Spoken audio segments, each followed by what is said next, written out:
Hi all, என்னோட சின்ன routine share பண்ணுறேன். இந்த வீக் ஃப்ரூட்ஸ் வெஜிடபிள்ஸ் எல்லாம் வாங்கிட்டு வந்தாச்சு. மல்லியில் கருவேப்பிலை நான் எப்படி ஸ்டோர் பண்ணுறேன் அப்படின்னு பார்க்கலாம். இது என்னோட கோ டு கிச்சன் பாக்ஸ், என்னோட டைம் சேவர். இதுக்கு முன்னாடி எல்லாம் தனித்தனியாக தான் ஸ்டோர் பண்ணியிருந்தேன். இப்போ மார்னிங் ஹரியில் ஈஸியாக இருக்கும் அப்படின்னு சொல்லிட்டு இந்த பாக்ஸ் வாங்கினேன். இந்த பாக்ஸில் பார்த்திங்க அப்படின்னா மல்லி இலை, பச்சை மிளகா, கருவேப்பிலை, இஞ்சி, எலுமிச்சம்பழம் எல்லாமே ஒன்றா தான் ஸ்டோர் பண்ணியிருப்பேன்.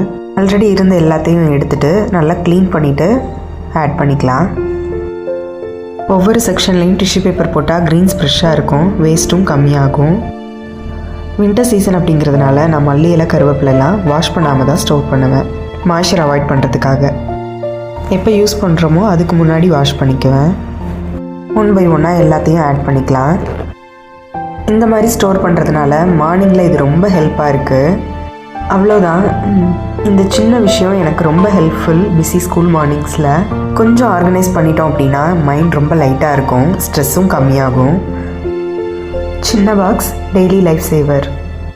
என்னோட ரொட்டீன் டன். நீங்கள் எப்படி ஸ்டோர் பண்ணுறீங்கன்னு சொல்லுங்கள். ஹோப் இது யூஸ்ஃபுல்லாக இருக்கும் அப்படின்னு நினைக்கிறேன். See you soon.